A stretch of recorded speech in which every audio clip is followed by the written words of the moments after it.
Hello and welcome. Here's a quick glimpse at what we're learning today. We're going to start off with a pencil heart. If you need help with hearts, watch my previous video. I'm going to add 3 diagonal lines and put in the greeting, Happy Valentine's Day. You can put in any greeting, of course. If it's 2 lines or 4 lines, you just divvy up the space in the heart, write your lines, write it out in pencil to make sure it's what you want.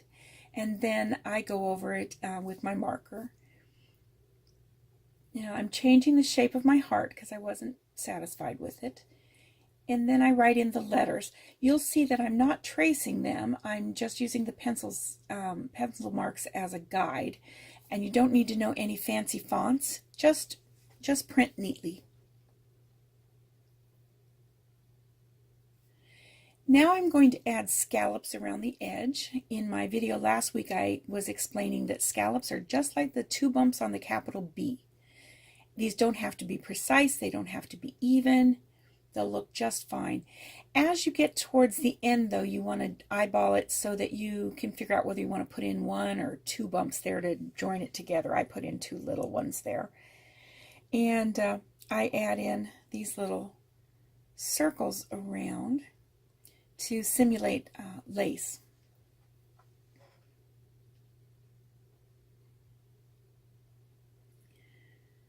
Then you want to erase it, and there's our first heart.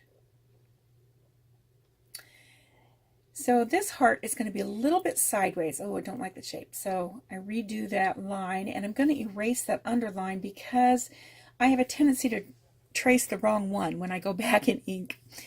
I'm going to do a line down from the edge, from the point, and from the other edge, and then join them, trying to match the shape of the upper line. This gives it a more 3D kind of look, and I'm using the words Be Mine to kind of simulate the Valentine Candies, which I heard they're not going to produce anymore, which is so sad. So I'm doing it in red, then a line down, and a line down from the point and down from that other edge, and then close it up. It doesn't have to be precise. If you need it to be precise, do it again and again until you get it perfect. But for the most part, even if it's not precise, it looks great. And then I'm going to add lines at the edge here to create some shadow. And I don't want as much shadow on the front, so I'm going to put fewer lines. You can put as many or as few as you like. And there's our second heart. The third heart is also slightly on this side and 3D. So I'm going to draw the lines down from the side and the point and the other side. And we're going to make a box of chocolates. So I put 2 lines there on the side and then diagonal across, and that's the ribbon. And in the middle I'm going to do a circle, then a bigger circle. Doesn't have to be perfectly round at all, just rounded. Kind of like Mickey Mouse ears, and then a little arc at the bottom of each. In the middle of each, I'm going to do a little tiny loop. Then these ribbons hanging down are going to be a down line, a V, and an up line. Down line, a V, and an up line. Now I'm going over it in red. Missed that line completely, so I have to be sure to match the bottom line to it when I draw it.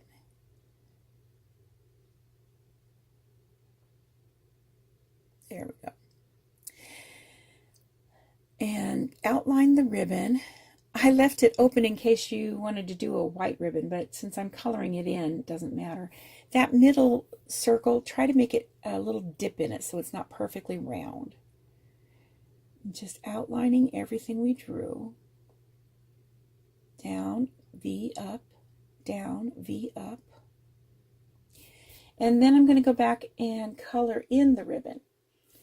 Now, you want to make sure to leave a tiny little white space between where you're coloring the ribbon and where the bow is. That helps the eye distinguish it as the bow sitting on top of it, not right blending into that ribbon. Then I'm going to color in the top of the ribbon, not the loop, the loop we drew. That's going to be another kind of distinguishing mark to help your eye see that it's the ribbon is round. It's puckered there, not flat. In the center, you're going to want to color it in, but try to not to the clear to the edges, so there's a little white space. And the ribbons hanging down can be solid because they're not overlapping anything or curved. Then I'm going to do little lines for the shading of the back of the ribbon and some little shading at the side. Again, however much you want.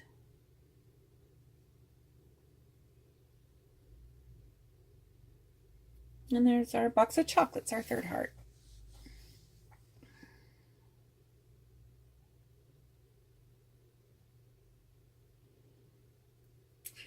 This is going to be 2 hearts together, so do one to the right and slightly lower, but overlap them. And then I'm going to draw these little arcs on the inside of the curves of the heart. When I get ready to do my marker, I'm going to outline the heart in front first because the entire shape will show. The one behind will be partially hidden. So it's always easier for me to do the whole heart in front first.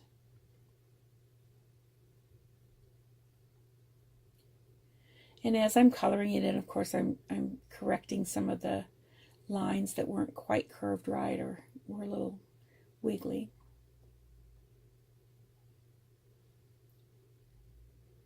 So when I do this second heart, I'm going to stop just before I reach that the heart in front to give that tiny little space. It's not essential, but I think it adds to the design. And then on the bottom, leave that same kind of space.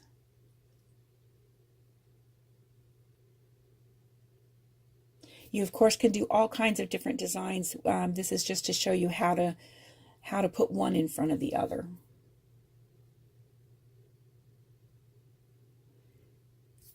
And there's our fourth one. Our final heart, we're going to do just a big heart. And I'm going to do slightly diagonal and slightly curved line, not very curved. And then one right underneath it, matching the curve, and then close it off. Then I'm going to go to that right corner there.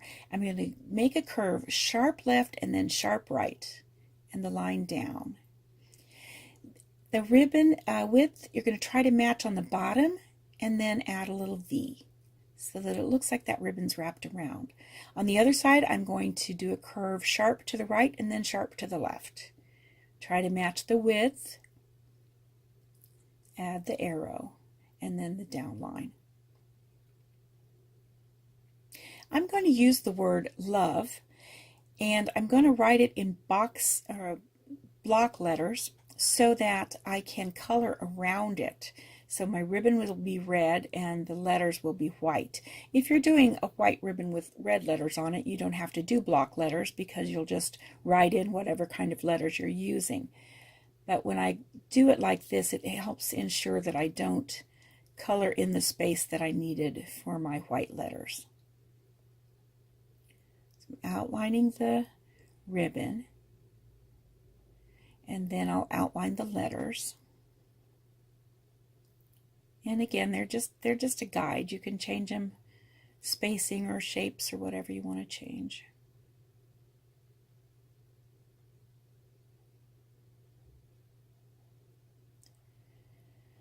And then I am going to color in the ribbon. I'm going to fast forward this because you don't need to sit and watch me color. But I'm coloring in between all the letters, and then I'm going to use the little hash marks for the shading on the back of the ribbon.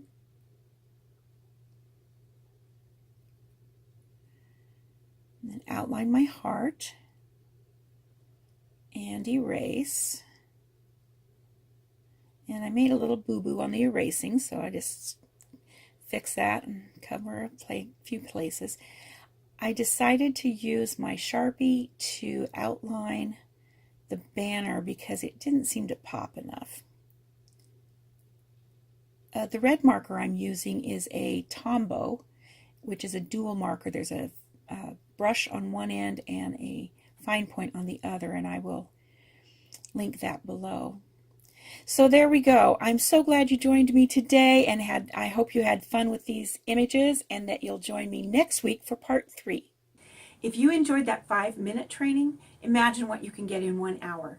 I'm offering a 1-hour live video conference call for only $7, in which I will teach a variety of Valentine's images, and I will show you 4 very simple ways that you can create your own cards. So this year you can send Valentines to your family or friends, coworkers, that special someone, or maybe just help your children create their own Valentines for school. In the description below this video, there is a link. When you click on that link, it will show you 4 different dates and times that you could sign up for. If none of them work for you, just exit out. You haven't paid for anything yet.